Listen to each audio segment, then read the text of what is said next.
National programs like Teach for America, the NAACP Financial Freedom Campaign, Hispanic Scholarship Fund New 2.0 web portal, Thurgood Marshall College Fund's Leadership Institute, UNCF's An Evening of Stars television broadcast, and the annual UNCF Empower Me Tour.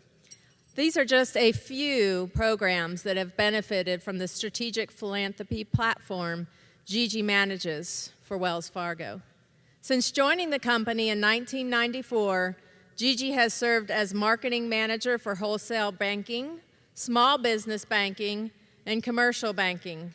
She served on the Corporate Diversity Council for 6 years and was instrumental in developing corporate strategies for establishing diverse team member network groups. She also served in the role as Director of Emerging Markets until transitioning in 2002 to her current role in the Corporate Foundation. Gigi says her strategic partnership role embodies all of the professional skills, talents, and personal passion she has developed over the course of her 32 years in corporate America. She builds lasting relationships, creates winning strategies, leads change, solves complex problems, and gives back to the community. A few of her accomplishments include serving on the Executive Committee of Opera Carolina Board of Directors.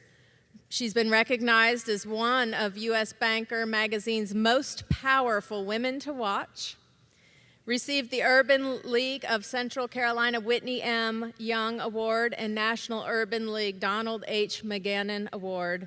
She received regional and national Thurgood Marshall College Fund Leadership Awards. She received the Women of Legend and Merit Leadership Award from Tennessee State University, and she served on the NC State Property Tax Commission.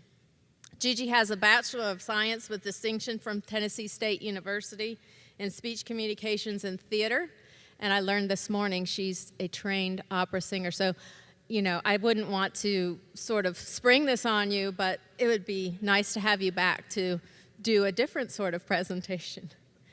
She has a Boston College certificate in corporate community involvement and resides in Charlotte, North Carolina, with her husband, Malcolm.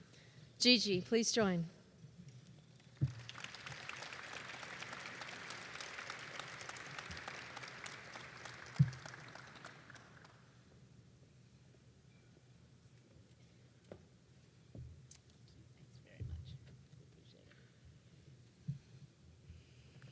Good afternoon. Yes, it's okay to answer. Good afternoon. Thank you. It's call and response. It's a tremendous honor for me to be here before you today as your executive luncheon speaker for the Harlan E. Boyles CEO Lecture Series. I want to thank Chancellor Everts. I'd like to thank Debbie Covington. I'd like to thank Dean Norris, Will Sears, for inviting me and teaching me that there is a place called heaven nestled in the mountains of North Carolina.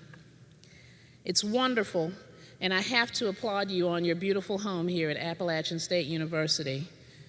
So thank you, Mountaineers. My very dear friend, Wade Wilmoth, who's here today, warned me when we served together on the North Carolina State Property Commission that if I ever came to visit Boone, North Carolina, that I wouldn't want to go home. He said, you won't want to go back down to Charlotte, North Carolina, that busy hustle and bustle. You're going to love it. Well, Mr. Wilmoth, you're right. I love it. I love it. And if I can get my husband, Malcolm, to come up here with me for a visit, you might have new neighbors. Wade, it's wonderful to see you, and I want to thank you for being here today. I hear that you're here every single year, and that doesn't surprise me a bit. I want to thank you for your leadership in our great state of North Carolina, and I'm also very thrilled to see several of my Wells Fargo team members here today. It is truly an honor. It is a blessing to see many of you who I haven't seen in a long time Haven't seen you in a long time. I'm shocked. I was surprised to see some, but it's really wonderful. And all I could think of as I look at several of you is, oh, the stories we could tell. And then I think it's pretty neat that one of our Wells Fargo team members is here to help with this lecture series because it's in honor of his father. And so thank you, Edward Boyles, for your commitment and your leadership.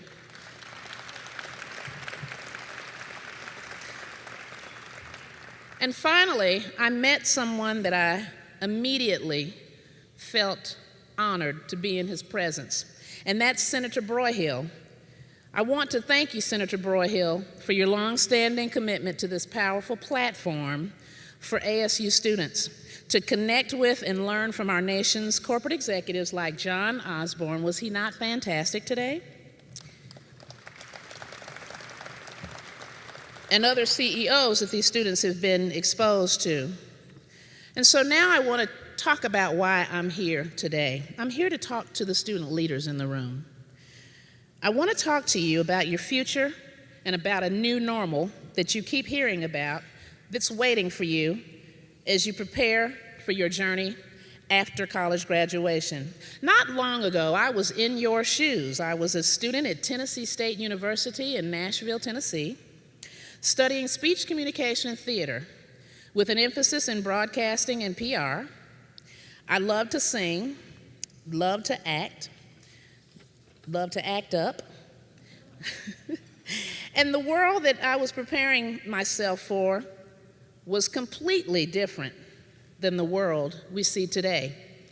When I was in your shoes, money was green, sometimes it was plastic. A cloud was a cotton ball nestled in the sky with a few other clouds or cotton balls. And today, it's viral, it's bits, it's bytes, swipes, and a cloud is one of the most important places where we store data and information. Today, thousands of people who have all taken on cell phones. I can remember being in the dormitory and having to walk down the hall and use a payphone with a quarter. Do you all students even know what a payphone is at this point? Yeah. So today, thousands of people who all have cell phones that work perfectly fine will stand in line for hours or days at the Apple store to get a brand new iPhone, even with more features than they have that they don't use. Or they'll crash the internet trying to pre-order an Apple Watch. Picture that. The new normal is fast. It's evolving. It evolves often. It's about the best new technology, the latest ideas, and constantly making things better. In a word, the new normal is about change. And change is tremendously difficult for lots of people. But here's the good news for you, Mountaineers. This new normal I'm talking about, you own it. You own it. You are the most adaptive generation any of us has ever known. You have the ability to adapt and figure out technology in a way that is mind-boggling to lots of people that I know, especially sometimes to me. In that way, you are undeniably more proficient than many people in the working world today. If you take that ability to adapt and allow it to seep into all areas of your personal life and your professional life, if you commit to growing and evolving as a person, as a human being, and growing and evolving in your career, you will be a force to be reckoned with. I learned to adapt at a very early age. My father served 20 years in the U.S. Air Force as an airman in Special Forces. We never knew where he was or if he would return home from secret missions. My sister and brother were born in Japan. I was born in Dover, Delaware. We moved from Delaware to Long Island, New York when I was 3 years old. And after my father retired from the Air Force in 1970, my mother packed the car and kissed my dad goodbye. After he retired, we moved from Long Island, New York, where our neighbors, classmates, and friends were either Jewish or military, to Greenville, South Carolina, to a predominantly African American community during desegregation of public schools. My siblings and I were the first African Americans to attend the schools that we transferred to in Greenville. Needless to say, this change was difficult, and we had to figure out how to adapt. We had to adapt to a lot of things all at once. I had to adapt to being separated from my father, moving to a new state, learning a new culture, and living in subsidized housing among people who looked like me but didn't like me at all. I was different. They were different. OMG. And as difficult as this change was for me at an early age, I learned how to listen, observe, appreciate the differences, appreciate diverse cultures and perspectives. And it was the beginning of my own personal journey, my diversity journey, my life journey. The good news is that I ultimately learned that Southern dialect is a powerful thing. I discovered my acting skills, which became my great escape through middle school and high school. I performed in little theater, I sang, I studied opera. All of those things gave me a safe place, a place of comfort, a place where I could connect with anyone who loved the arts like I did. And I'm grateful for that. So combining your ability to evolve and adapt with a solid foundation will without a doubt prepare you for a career in corporate America. It will prepare you for entrepreneurship. It will prepare you for challenges. And yes, it will prepare you for life. Since we have the adaptability factor down, I want to focus on building your foundation, what it means, and how to do it. First, you have to know who you are. And I mean beyond the labels, beyond president of this, beyond soror so-and-so, beyond Georgette Dixon, Director of Strategic Partnerships. I'm talking about knowing who you are, asking yourself, what do I believe in? What do I stand for? What are the things that come naturally to me that I'm passionate about, that I know deep in my heart I have talents and gifts to share? I first started to ask myself those questions when I was in college, just like you, Mountaineers.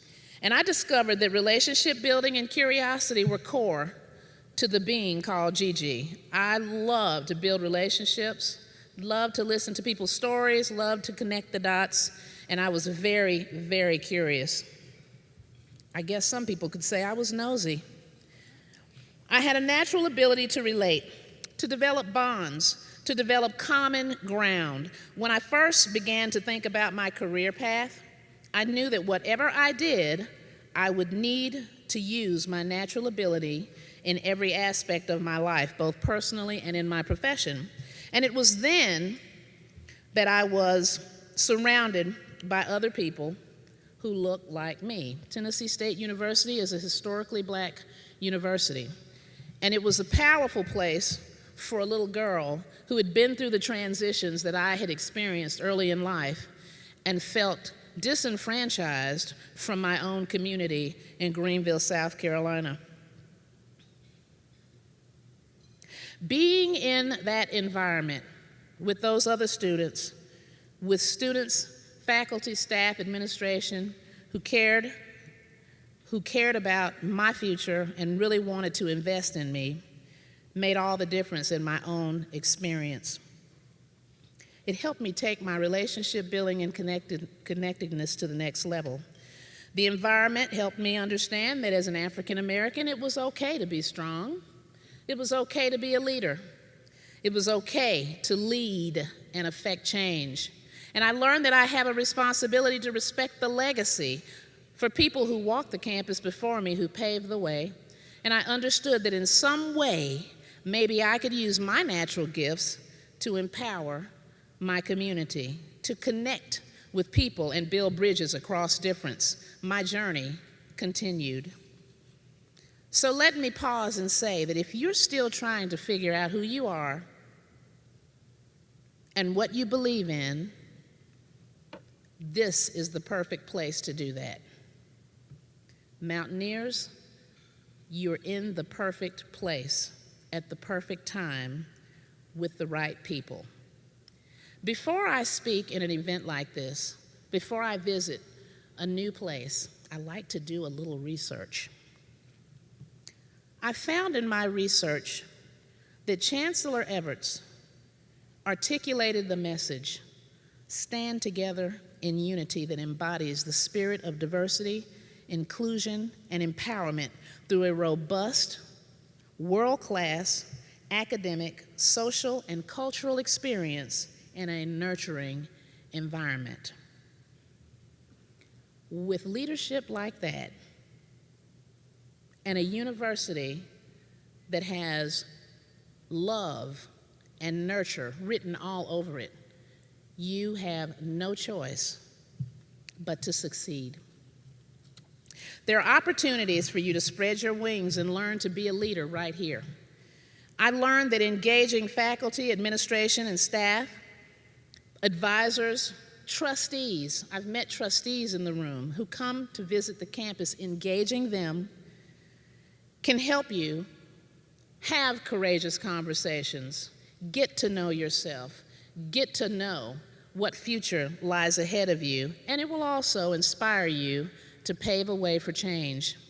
I believe you're here with leaders at ASU who really want you to succeed in the deepest way. They're invested in your future and your success. And so I encourage you to take advantage of that now. This morning I had a wonderful conversation with the women of Walker. We had a very candid conversation. I love those. Sometimes they can be a little embarrassing, but they're absolutely necessary for you to ask the questions. Explore those things that you really think might be appropriate, but they're questions in your mind. They're the things that are going to help you understand the path you need to take.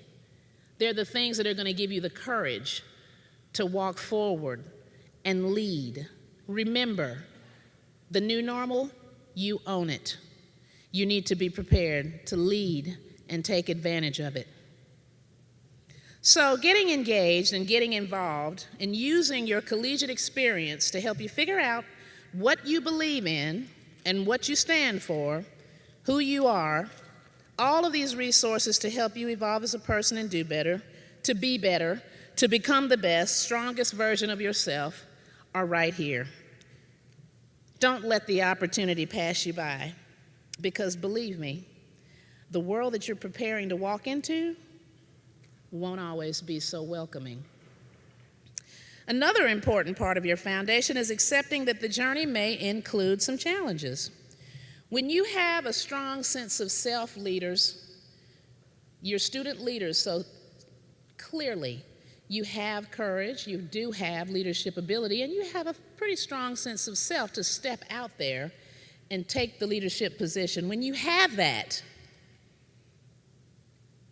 and you won't accept status quo, there's some things you won't participate in, and there are people who will test it. When I was in college, we called them haters and perpetrators. That's real talk, as my children would say to me, Mom, that's real talk. There are people who will look at you and say, who are you trying to be and why are you doing that? Well, as a student leader in SGA at Tennessee State, I worked with other student leaders to understand what their goals and dreams were for their future. And I learned that hard lesson, that not everyone can accept your success, but that doesn't mean you fear them or you turn them away. You invite them into that success. You stand as a model. You walk your walk. You talk your talk, but you have compassion and you actively engage. So I'm challenging you leaders to make sure that you're not moving away, but that you are fully aware of all of the personalities that are that are around you and that you're taking full advantage of the opportunity to learn to navigate that. Why does Gigi talk about that? Sounds kind of negative, doesn't it? It's reality. And when you leave this place and you go out into that world that might not be so welcoming, you're going to run into the same dynamic, which is why I say you are in the right place right now. You have an open season on learning every skill, talent, interpersonal communication, platform. It's all here. Learn those things now, because when you walk into a corporate environment, when you start that business, when you go out to lead in your community, you're going to have to navigate individuals with different ideas and different opinions of who you are. One of the toughest lessons that I learned in college was a very dear friend who walked into my dormitory room right before we graduated, and she said, "Gigi, I hate that you're so lucky." And I've hated that for a while. She was my dear friend, I thought. She said, "You know, you're already recruited by Procter & Gamble before you even leave, and here we are looking for jobs. I just hate it." That hurt my feelings because I didn't know she felt that way, and she said she felt that way for a while. It hurt me. But I have to tell you, it was a great lesson once again, because I hugged her and I said, "You know what? You're going to be okay. We're both going to be okay.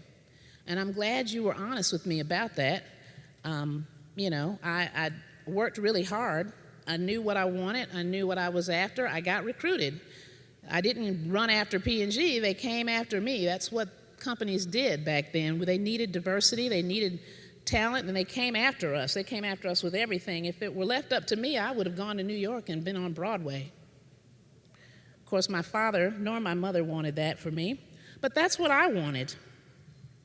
But she really, really helped me grow. She helped me grow to understand that I needed not to discount how she felt, but to reach out and embrace her and encourage her to continue on her journey, to embrace who she is, but not try to be like me, and not hate me for who I am. So the moral of that story is there will be times when you might feel that your friends and people who've been around you just aren't where you think they ought to be. And it might not be about you, it might be about them, and that's all about being a servant leader, serving, connecting, and helping them grow. Consider surrounding yourself with people who are where you want to be. You'll have friends who need you. You should also have friends that you need. In other words, if you're the most successful person in every group, then you need a new group.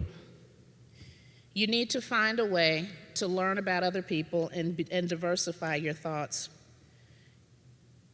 I would say that in my experience, I've seen circles rub off in good ways. I've seen friends rub off on me in bad ways.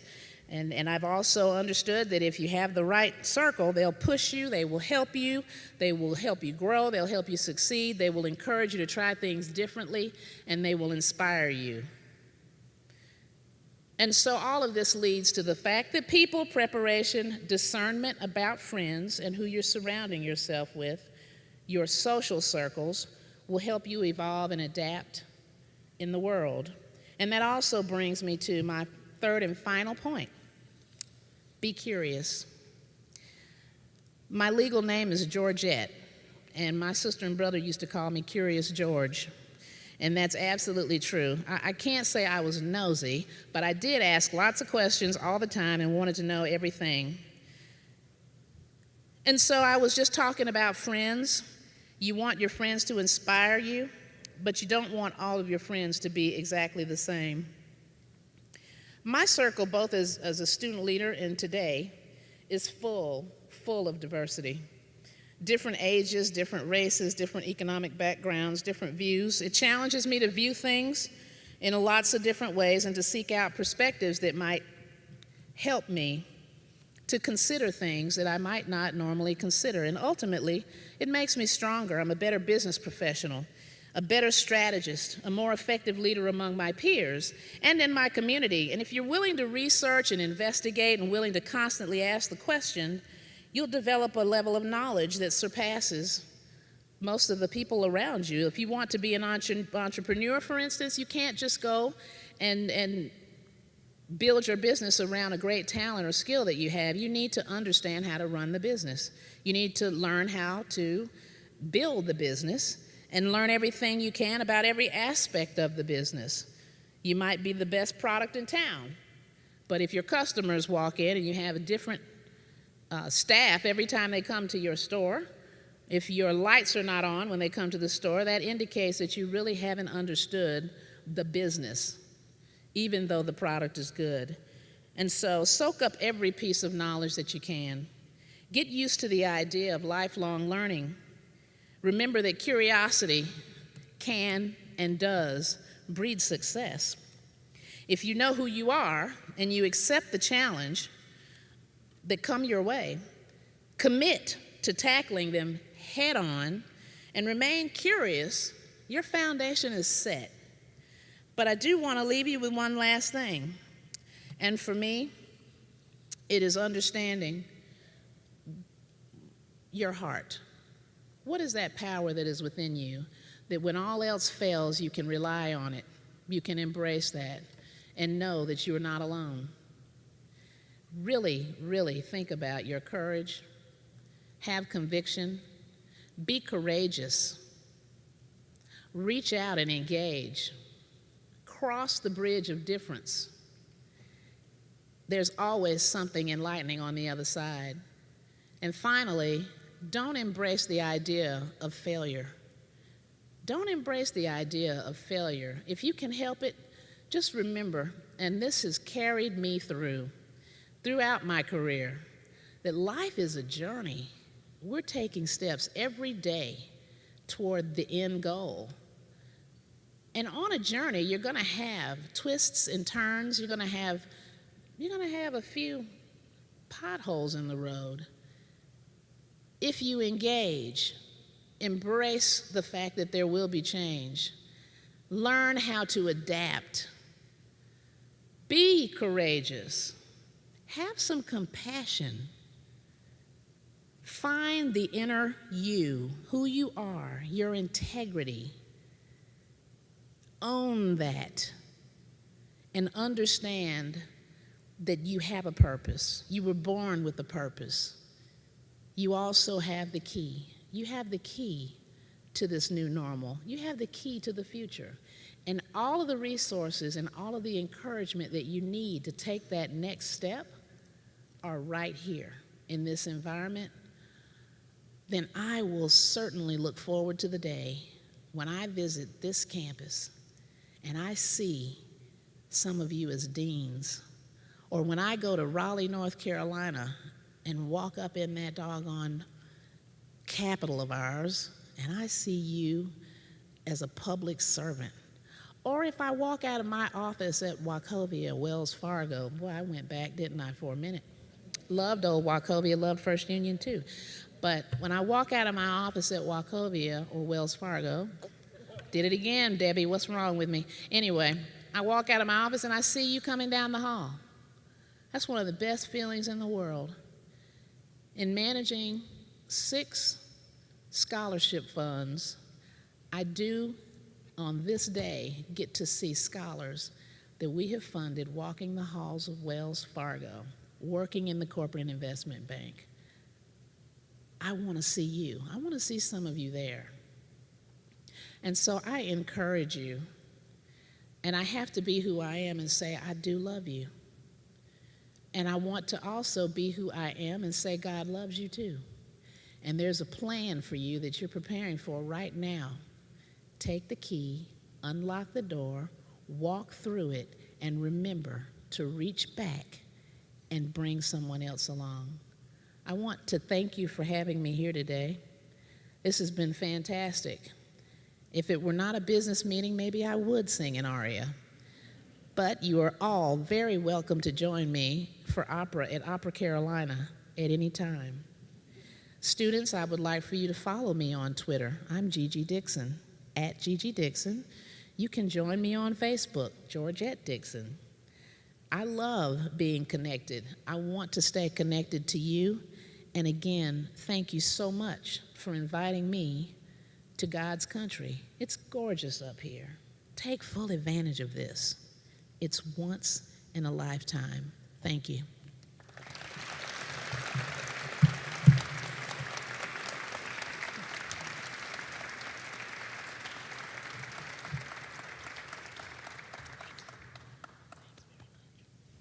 Gigi, if you would, just stay with me for a few more moments. And Chancellor Everett, if you would join us as well.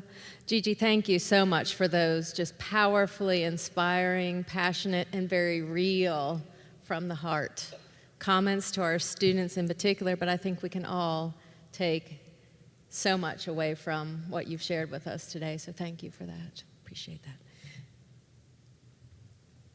At this time, if you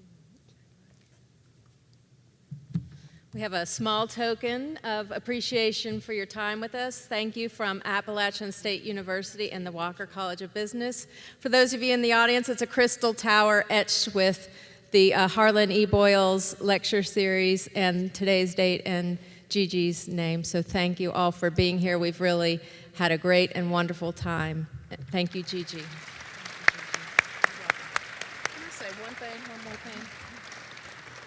I need to acknowledge one additional thing. I mentioned that I had breakfast with the women of Walker, and a young woman asked me in the breakfast, she said, what has it meant for you to be a member of a sorority, and how has it benefited you?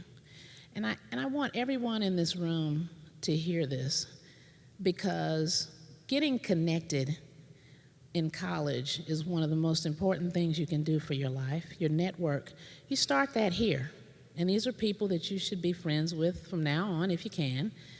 But the young lady, I answered her and said, yeah, my sorority has hurt my feelings and it's been great. And every time I go to a different city, I'm not alone, because once they find out I'm there, they seek me out or I can seek them out and I'll have a place to stay. Well, how about this?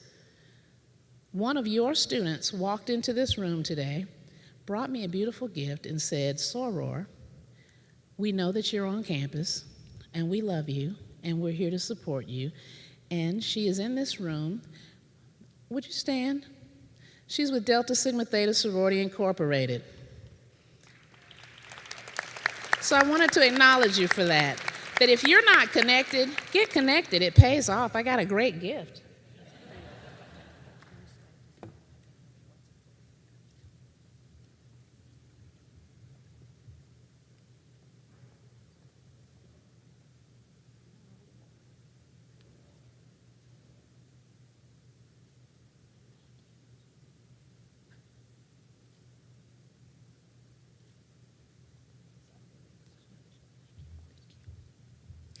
Thank you all once again. That concludes our formal program. Please enjoy some informal time chatting. And for those of you who have to go on to the next thing, thanks again for being with us. We've enjoyed having you here today.